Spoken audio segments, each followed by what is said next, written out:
समझिए माला दीक्षित में आपका स्वागत है।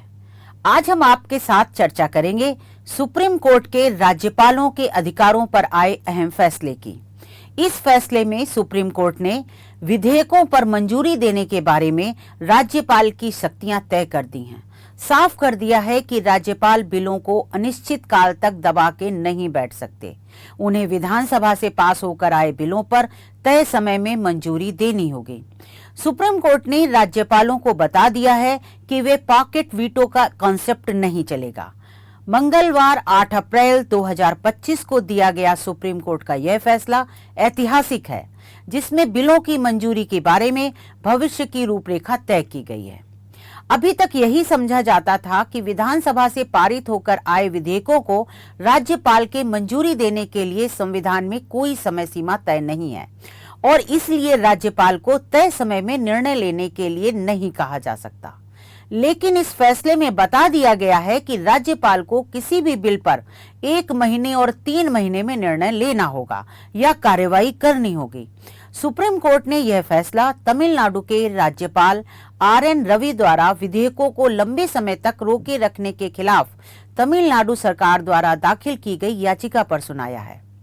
कोर्ट ने फैसले में तमिलनाडु के राज्यपाल द्वारा 10 बिलों को लंबे समय तक दबाए रखने और बाद में जब बिल विधानसभा से दोबारा पारित होकर आए तो उन्हें विचार के लिए राष्ट्रपति को भेजे जाने को गलत करार दिया है। सुप्रीम कोर्ट ने फैसले में कहा है कि 10 विधेयकों को राष्ट्रपति के विचारार्थ रोके रखने की राज्यपाल की कार्यवाही गैर कानूनी और मनमानी है। इतना ही नहीं, कोर्ट ने आदेश दिया है कि ये 10 बिल उसी तारीख से मंजूर माने जाएंगे जिस तारीख को ये दोबारा मंजूरी के लिए राज्यपाल को भेजे गए थे।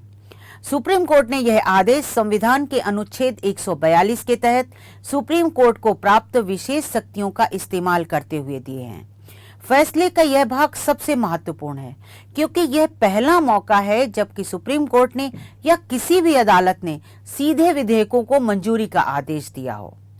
फैसले की एक और बहुत खास बात है कि सुप्रीम कोर्ट ने पहली बार राज्यपाल के लिए बिलों की मंजूरी की टाइमलाइन तय की है।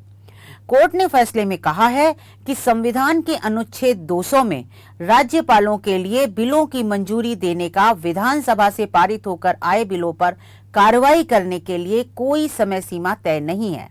कोर्ट ने कहा कि कोई तय समय सीमा नहीं होने के बावजूद अनुच्छेद 200 को इस तरह नहीं पढ़ा जा सकता कि जिससे राज्यपाल को मंजूरी के लिए पेश किए गए बिलों पर कार्रवाई न करने की इजाजत मिल जाए।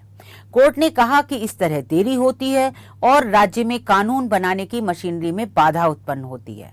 सुप्रीम कोर्ट ने बिलों पर कार्रवाई के बारे में समय सीमा तय करते हुए फैसले में कहा है कि किसी विधेयक पर मंजूरी को रोककर उसे मंत्रिपरिषद की सहायता और सलाह से राष्ट्रपति के लिए रिजर्व करने या भेजने के मामले में अधिकतम अवधि 1 महीने की होगी और जिन मामलों में राज्यपाल मंत्रिपरिषद की सलाह के बगैर मंजूरी रोकने का निर्णय लेते हैं तो ऐसे मामले में विधेयक हर हाल में 3 महीने में विधानसभा को वापस करना होगा। कोर्ट ने कहा है कि राज्य विधानसभा द्वारा विधेयक पुनर्विचार के बाद दोबारा पारित कर मंजूरी के लिए भेजे जाने पर राज्यपाल को 1 महीने के भीतर विधेयक को मंजूरी देनी चाहिए। कोर्ट ने फैसले में चेताया है कि इस समय सीमा का पालन करने में विफलता या निष्क्रियता की कोर्ट द्वारा न्यायिक समीक्षा की जा सकती है। यानी साफ है कि अगर राज्यपाल इसका पालन नहीं करते तो कोर्ट मामले को सुन सकता है।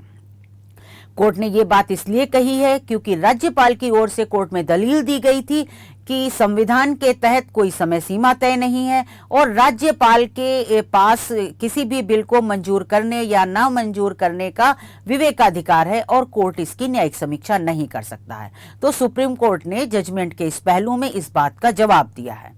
सुप्रीम कोर्ट ने आजकल राज्यपालों द्वारा विधेयकों को दबाकर बैठ जाने के चलन की आलोचना करते हुए फैसले में कहा है कि राज्यपाल को लोगों की इच्छा को विफल करने के लिए राज्य विधानमंडल में अवरोध उत्पन्न नहीं करने या उस पर नियंत्रण नहीं करने के प्रति सचेत रहना चाहिए। कोर्ट ने कहा कि राज्य विधानमंडल के सदस्य राज्य के लोगों द्वारा चुने गए हैं, इसलिए वे लोगों की भलाई सुनिश्चित करने के लिए बेहतर ढंग से सक्षम हैं। सुप्रीम कोर्ट ने फैसले में अनुच्छेद 200 की व्याख्या करते हुए कहा है कि अनुच्छेद 200 में राज्यपाल के पास कोई विवेकाधिकार नहीं है और उन्हें मंत्रिपरिषद की सलाह और सहायता पर काम करना होता है। कोर्ट ने कहा है कि संविधान का अनुच्छेद 200 राज्यपाल को उनके समक्ष मंजूरी के लिए पेश किए गए विधेयकों को स्वीकृति देने, स्वीकृति रोकने या राष्ट्रपति के विचार के लिए आरक्षित रखने का अधिकार देता है। कोर्ट ने कहा है कि राज्यपाल पूर्ण वीटो या पॉकेट वीटो की अवधारणा को अपनाकर विधेयकों को दबाकर नहीं बैठ सकते। कोर्ट ने कहा है कि पॉकेट वीटो एक ऐसी अवधारणा है जिसमें राज्यपाल विधेयक पर बिना हस्ताक्षर किए उसे दबाकर बैठ जाते हैं, जो वस्तुतः उसे अप्रभावी बना देता है। सुप्रीम कोर्ट ने राज्यपालों द्वारा विधेयकों को दबाकर बैठ जाने की प्रवृत्ति पर टिप्पणी करते हुए फैसले में कहा है कि राज्यपाल द्वारा विधानसभा से पारित होकर उनकी मंजूरी के लिए प्रस्तुत किए गए बिलों को दबाए रखकर कोई कार्रवाई न करने से उन्हें मात्र कागज का टुकड़ा या मांसहीन कंकाल बना देते हैं। कोर्ट ने कहा कि संविधान के अनुच्छेद 200 के तहत राज्यपाल मंजूरी के लिए पेश किए गए बिलों पर कोई एक कार्रवाई को अपनाने के लिए बाध्य है। विधेयक को स्वीकृत देना या स्वीकृति रोकना अथवा राष्ट्रपति के विचार के लिए आरक्षित रखना। सुप्रीम कोर्ट ने फैसले में स्पष्ट किया है कि विधानसभा द्वारा दोबारा मंजूरी के लिए भेजे गए बिल को राष्ट्रपति के लिए आरक्षित करने का राज्यपाल को अधिकार नहीं है। दूसरी बार मंजूरी के लिए भेजे गए बिल को राज्यपाल को स्वीकृति देनी होगी। हालांकि कोर्ट ने इसमें एक अपवाद बताया है। कोर्ट ने कहा है कि दूसरी बार मंजूरी के लिए भेजे गए बिल पर एक ही अपवाद हो सकता है कि दोबारा का बिल पहले वाले बिल से भिन्न हो। सुप्रीम कोर्ट ने स्पष्ट किया है कि राज्यपाल की कार्रवाई को कोर्ट की न्यायिक समीक्षा से किसी तरह की छूट प्राप्त नहीं है। कोर्ट ने कहा है कि राज्यपाल की कोई भी कार्रवाई जो लोगों की पसंद या दूसरे शब्दों में कहा जाए तो राज्य विधानमंडल के विपरीत कोई कार्य करना उनकी यानी राज्यपाल की संवैधानिक शपथ का उल्लंघन होगा।